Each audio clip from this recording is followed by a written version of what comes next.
zaman Sugeng di akhir hayatnya itu sering ngendikan tentang al-fitan, tentang tragedi utawi prahara. Itu banyak riwayat yang bahkan Nabi itu pernah ngendikan saya dan kejayaan Islam itu hanya berumur 36 tahun. Itu sampai menghitung periode 36 tahun. Juga banyak riwayat yang bahkan secara detail saya mencium turba di mana nanti cucuku terbunuh di situ. Apa kamu gelisah Muhammad? Iya. Kata Jibril, jika kamu mau saya tunjukkan di tanah mana nanti cucumu akan dibantai. Itu riwayat jauh sebelum Said Husain dibantai di Karbala. Termasuk riwayat-riwayat yang se-ekstrim ini. Jadi ini kan terus ngaji kalau ini bahwa nanti pada akhirnya sing mlebu neraka iku ora wong dolim tok, termasuk kita-kita sing saleh. Jadi wis sempat masuk swarga. Wong pontok haudun Nabi berarti mendekati napa? Swarga. Bahkan bagian riwayat haudun Nabi itu fi jannah. Makanya kalau ini cerita, ini amun salah paham tuh. Orang Khawarij itu soleh-soleh wong. Justru karena kesalehannya itu melahirkan tragedi dalam Islam. Karena solehnya itu kemudian mengharamkan barang yang mubah, mewajibkan barang yang sebetulnya hanya sunnah. Penyakit wong soleh mesti begitu. Ane jajal awet ke itikaf ning masjid seminggu, soleh seminggu. Enggak metu es perpal perempuan wong amen jagongan ning omah. Ora eling pengen. Padahal eling pangeran iso ning omah iso ning dalan. Cuma dekne selerane kan ilinge ning masjid. Wong itikaf seminggu kok gegere kak. Enggak kan. Enggak kowe seneng pengajian ya ngono. Wong ini ora seneng ngaji sing teko kok wong limo. Gelem dijak apik ta ora?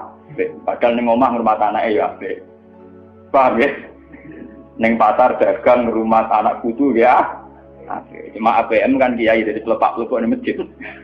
Tapi gara-gara pelepak-pelepok di masjid seminggu gegere tengah. Terus menfonis orang lain. Wah kata. Jadi sebentuk kesalehan itu pasti melahirkan tragedi. Itu tadi, kamu iktikaf di masjid seminggu saja. Kamu akan janggal sama orang-orang yang berkeliaran di jalan-jalan. Hanya kamu anggap tidak sebaik kamu. Apa dengan Tuhan kalau di jalan-jalan terus?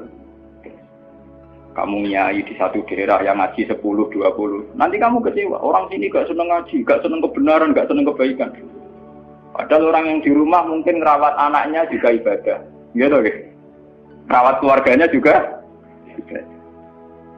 Hanya karena dia tidak ngaji sama kamu anggap tidak ibadah. Padahal di rumah juga ibadah sih. Nah ini orang Khawarij dengan background kayak itu paling mudah begitu. Sehingga orang-orang ini nanti ketika sudah sampai ke surga, kemudian ketemu Nabi, kata Nabi mau disampaikan ke Khaudun Nabi. Dia mau sampai ke telaga Nabi. Tapi pas mau sampai ke telaga, terus Nabi diingatkan oleh Allah, Mas, mereka tidak layak masuk surga. Innahum qad ahdatsu ba'dak. Mereka bikin bid'ah setelah kamu. Tapi itu umatku ya Allah, saya kenal mereka kenal saya. Ya, tapi sukon itu harus dijauhkan dari surga. Dan ini kalau cerita, kenapa kesalehan melahirkan tragedi? Ini kalau cerita. Dalam semua sejarah dunia, selalu tragedi itu dimulai dari kesalehan. Ya, mun beno sing terlambat ben sampean ngaji sing. Semua tragedi dunia itu dimulai dari kesalehan. Paling enggak klaim kesalehan. Ya, paling enggak klaim apa? Kesalehan. Karena semua sebentuk kesalehan atas nama agama tentu langsung dikaitkan dengan Allah. Bertautan dengan hukum Allah. Kalau sudah kamu yakini itu hukum Allah, tentu kamu dengan mudah akan menghukumi kafir siapa saja yang menentang. Karena kamu anggap melecehkan hukum Allah. Akhir dari itu tentu kamu akan tahlilud dam. Nak ngono wong iku halal darah. Ini rungokno tenan. Karena setiap pelanggaran atas nama agama tentu dianggap melanggar hukum Allah. Jika orang yang mengklaim demikian kan mudah mengkafirkan orang lain karena dianggap wani pengerah.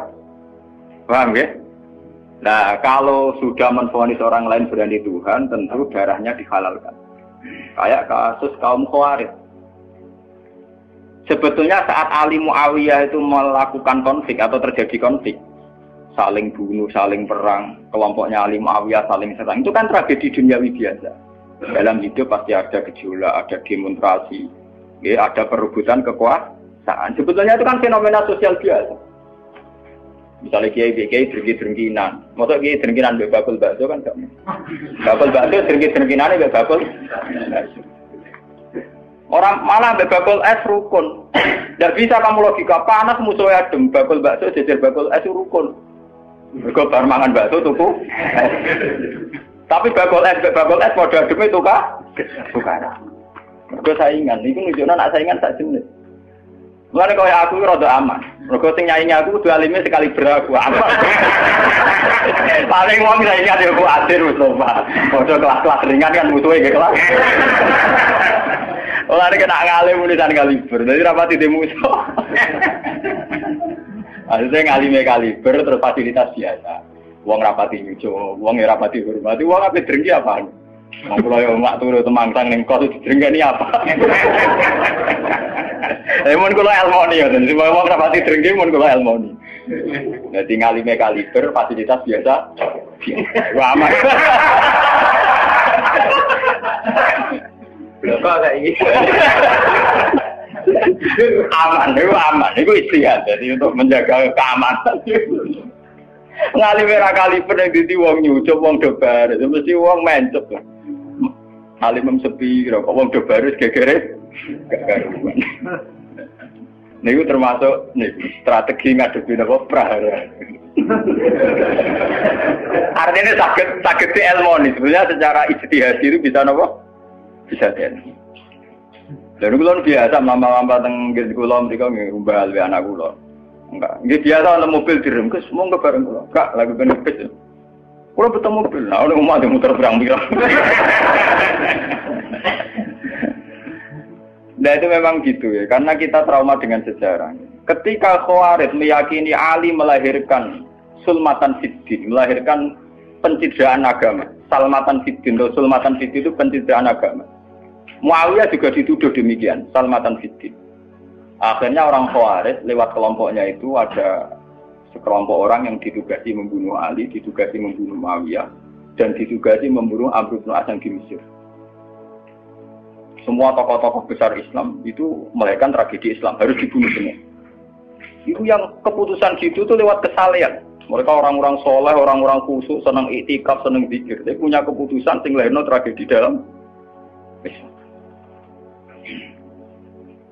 Makanya kamu jangan kaget, kenapa di Irak itu banyak perang saudara, di Mesir, di Sudan, di Khartoum, di Darfur, di Somalia. Itu kalau sudah perang berani mati, karena mereka mengatasnamakan agama. Nah, kalau agama berarti merasa dia punya titah Allah, titah Tuhan. Sehingga kelompok lain, ya orang Sunni, Bantai, Syiah, Ahmad itu biasa. Makanya kita disyukur, kalau bolak-balik kita harus syukur sebagai bangsa Indonesia. Bangsa Indonesia di filosofi berdoluri, soalnya bergerem-gerem ngelas yang duri, orang terus ini kita syukur jadi wong Jawa. Cari rasa cocok, ya mau grudal, misalnya rasa-rasaan kiai beda partai yang mau grudal, bagus sekali. Karena ada sampai pembunuhan. Paling banter sing dikisi pelatihan ngirim tarmihim. Ayo tak pikir ramahan gini, tak pikir kode ramahan tindak, tak pikir. Ya paling misalnya mati dikijab yang ngeluh sidik-sidik orang anti mati. Paham? Semenjak itu tragedi itu tidak dimulai dibunuh non-muslim, tapi dibunuh orang Islam. Semenjak peristiwa Ali Muawiyah. Dulu Umar itu matinya masih keren. Umar itu dibunuh oleh seorang Yahudi, Abu Lulu, seorang Majusi, Abu Lulu al-Majusi. Era Utsman banyak riwayat mengatakan yang membunuh itu banyak yang tidak Islam. Tapi era Ali, Muawiyah sampai Said Husain itu yang membunuh orang Islam semua. Bahkan sulahahum, orang-orang yang kategorinya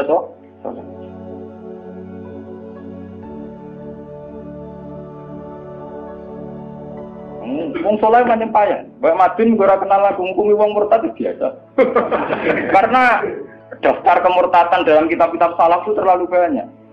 Sama kalau ngaji Sulam Taufik, Sulam Safina itu betapa mudah orang-orang masuk kategori nomor murtad.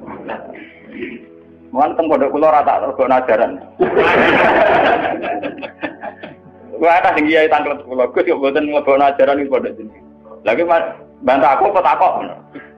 Nak bantah ya bantah-bantahan, nak takok tak jawab. Ini umum kula perhitung dong, itu memang resiko. Resiko ada takfir. Bukan kitabnya yang salah, kita kalau tidak punya khazanah banyak itu resiko. Jadi kalau baca kitab gitu itu harus punya khazanah yang lain yang apa? Banyak. Sehingga tidak mudah mentakfirkan orang atau memurtadkan orang. Semenjak Ali Muawiyah tragedi, karena kelompok-kelompok soleh itu menvonis Ali itu murtad atau Muawiyah itu murtad, kemudian diteruskan, kalau gitu halal darahnya, akhirnya dibunuh. Ali ya dibunuh, Muawiyah ya seringkali mengalami percobaan dibunuh. Jadi kalau kan nanti cerita tengah sini, jadi Ali hasil dibunuh, yang Muawiyah sebetulnya subuh itu juga dibunuh, tapi pas itu Muawiyah meriang, yang imami itu wakilnya, sehingga yang dibunuh wakil. Mulane kalau boleh baca cerita, ning tinggon nek wong kesolen mesti pintu-pintu. Wong kuwaris sih pintu-pintu. Wong ngongkon killer, ngongkon pembunuh bayaran kok tarife ngene to. Lah Muawiyah ku sapa? Pokoke sing imami subuh. Ora disifati ciri-ciri spesifik mboten, pokoke sing imami subuh. Lah Muawiyah subuh priya. Wong wong imam ya dipateni. Wong apa jenenge? Apa itu istilahnya tugas-tugas yang super bahaya kok tarifnya pokoknya sing subuh. Wah kemproh. Wara ini sing piye kotak ta piye ta ngene sing piye. Kemudian polisi diseketase. Ora tarifnya pokoknya sing imami. Imami ya meriah. Nasibe apik. Jadi ora pembunuh profesional. Walhasil semenjak itu tragedi dimulai dari takfir. Setelah itu ada era Muawiyah punya anak Yazid. Yazid ada isu dia senang nyabu, senang ngeflek. Dia orang yang nakal saat jadi pemimpin. Orang Islam sholat tersinggung. Wong kok dipimpin wong dolim. Orang Islam ekstrem wong kok dipimpin wong ra sholat, wong ra bener kok mimpin wong bener. Akhirnya Madinah bergejolak. Madinah bergejolak ini kemudian banyak yang mervokasi Said Husain supaya ngambil alih kepemimpinan sinten. Sampai nak cerita di tragedi kesalahan. Walhasil Said Husain akhirnya lewat bantuan orang-orang Kufah. Orang Kufah itu saat ini dari wilayah Irak ya. Jadi kayak Kufah, Asfahan, terus Nahawandi itu ikut wilayah Irak dulu. Ketika Irak pecah dengan Iran, ikut wilayah apa? Iran. Dulu yang situ semua itu namanya orang dulu kalau bilang itu Kufah sama Basra. Gitu, okay. Makanya kalau di kitab-kitab Nahwu semua kitab salah kalau bahasakan kawasan itu, kalau tidak kawasan Kufah ya apa? Sekarang di bahasa internasional lebih dikenal Irak semua. Tapi kalau dulu orang bilang itu Kufah, Basra, Nahawandu, Asbahan, Khurasan. Itu kan dan Rosamban. Orang-orang Kufah datang ke Madinah. Ya Husain, karena yang dituduh zalim, kita-kita yang nanti di Kufah siap membeat jenengan jadi khalifah, siap dukung jenengan jadi apa? Khalifah. Ini ku mengkudeta kepemimpinan ya. Said Husain sebagai orang senior, beliau konsultasi sama Sayyid Ibn Abbas. Ibn Abbas itu pernah paman, karena Ibn Abbas itu misananya Nabi. Ya, Ibn Abbas itu kan misananya sinten Nabi. Beliau itu sugeng nganti era Said Husain ya. Ibn Abbas sugeng nganti era Said Husain. Ketika Said Husain konsultasi sama Ibn Abbas, dihentikan ya. Yabna ammi al-Kufah la tafi. Sopo sing ape dukung kowe? Tiang Kufah ya ammi. Wong Kufah atau jujur. Wong Kufah itu bulat gak welet. Al-Kufah la tafi. Wong Kufah nak janji atau nepat. Dulu kayak kawasan Kufah ini sampai pulau cerita sejarah. Ben sampean roh. Kan tiap daerah kan terkenalan dewe-dewe. Ono daerah terkenal Bedol Guri, ono daerah terkenal Badoan. Ibu tenan ora tiap daerah kan terkenalan dewe-dewe. Yang repot terkenal Bedol Guri, ono terkenal kayak Madura Badoan, ono terkenal daerah. Oh daerah kono medhit kabeh. Nah, kalau nang Sunda wah wani wong lanang kan tiap daerah dia terkenalan sendiri-sendiri. Paham ya? Karena perilaku budaya orang mesti diciri. Nah, itu di era itu Kufah itu punya ciri khas al-Kufah la tafi. Wong Kufah mesti ora jujur. Tenang. Walhasil akhirnya Said Husain minta maklum ya, minta supaya dimaklumi. Ya Ami, saya ini sudah bertekad untuk menuruti permintaan orang-orang Kufah. Jadi meskipun paman saya melarang, saya tetap berangkat. Kata Ibn Abbas, ya sudah kalau itu jadi keputusan kamu. Mulane Said Husain terkenal Said sing brengkel. Mulane kena dititeni. Said sing turunan Husain niku rata-rata brengkel-brengkel. Nggih, kados orang Iran itu rata-rata Sayyidnya Husain. Kados Abdul Qadir, kados Sayyid Muhammad itu Al-Hasan. Makanya kalau Sayyid Muhammad itu Al-Hasan rata-rata karena Sayyid Hasan dulu itu yang punya keputusan amul istima. Jadi tidak mau perang. Sehingga era Sayyid Hasan yang dikatakan amul istima. Tahun bersatunya umat. Era Husain betul. Walhasil wala-wala cerita Sayyid Husain kersok dibawa orang Kufah menuju Irak. Pas sampai Karbala. Terus Sayyid Husain bilang gini sama pengawal-pengawalnya, ini sampai mana? Ini Karbala ya Husain. Saya Husain hadhihi karobun wa bala. Ini karobun, kesusahan wa balaun dan tragedi ujian. Delalah pasukan yang dikirim Yazid bunuh Sayyid Husain ya pasti mudik Karbala. Dan itu yang diperingati orang Syiah di 10 Muharram, yang disebut tragedi Karbala. Makanya bendera-bendera Syiah itu tulisannya ya Husain, karena orang Syiah meringati hari meninggalnya Husain itu jadi hari suci betul. Dari besarnya orang Syiah itu hari tragedi Kabupaten Sinten Husain, yaitu di Karbala. Nah kemudian versi cerita itu bulat. Kalau versi Sunni, karena sini model Kiai Indonesia, model versi Husnudzon, itu jari ini pengawalnya Muawiyah itu tidak disuruh bunuh, disuruh konsultasi saja. Cuma mereka overacting bunuh. Sehingga dalam keyakinan Sunni bahwa Yazid itu tidak dosa-dosa amat karena tidak nyuruh apa. Tapi nak cara Syiah, nyatane mata ini kok dikelah-kelah, mata ini ya mata. Wah semenjak itu lahirlah kelompok Syiah besar-besar. Siapa yang berbau Yazid, berbau Umayyah harus dibunuh. Kemudian dendam ini dijilmakan menjadi kelompok besar di dunia, ini Syiah. Ngantos sama.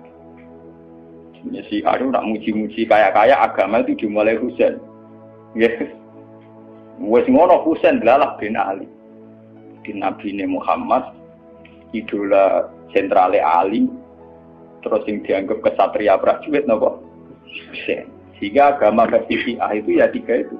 Muhammad, Husain, Ali. Karena referensi agama Syiah itu hanya ini. Ali zaman sugenge Nabi ya terkenal pahlawan perang, terkenal kesatria perang. Husain ya kesatria perang. Sehingga orang Syiah tidak punya rujukan kecuali sejarah kesatriaan. Ngadepi Musa wani mati, kata Iran saat ini Ahmad Benedek, itu orang Iran perasaannya begitu, ngadepi Musa mati, wani mati.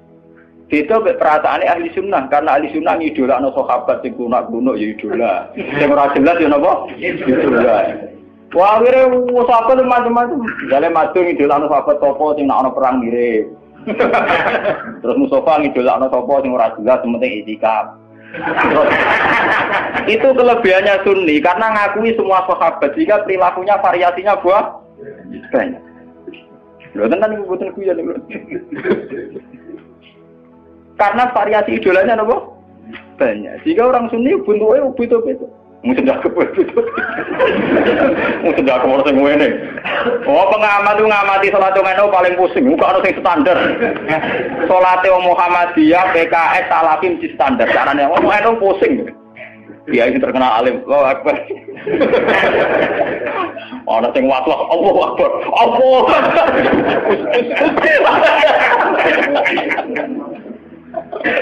Oh sedekah kok ana sing ngene. Ana sing ngene, ana sing santai. Ana sing labine ngancing nono selik.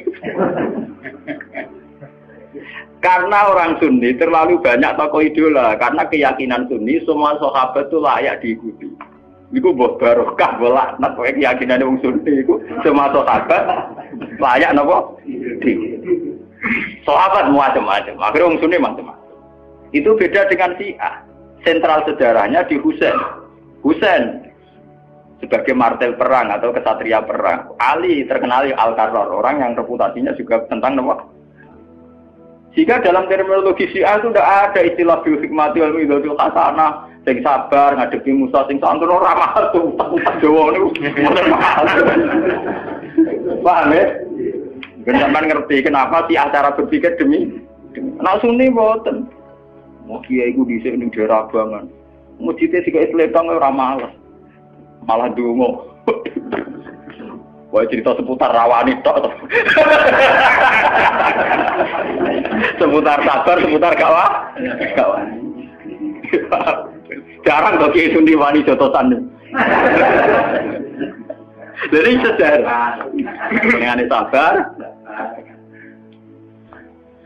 Sehingga dalam tradisi Sundi itu tidak ada revolusi. Sampai sekarang. Beda dengan di Syiah. Libanon pengikut Syiah, Syria ya Syiah.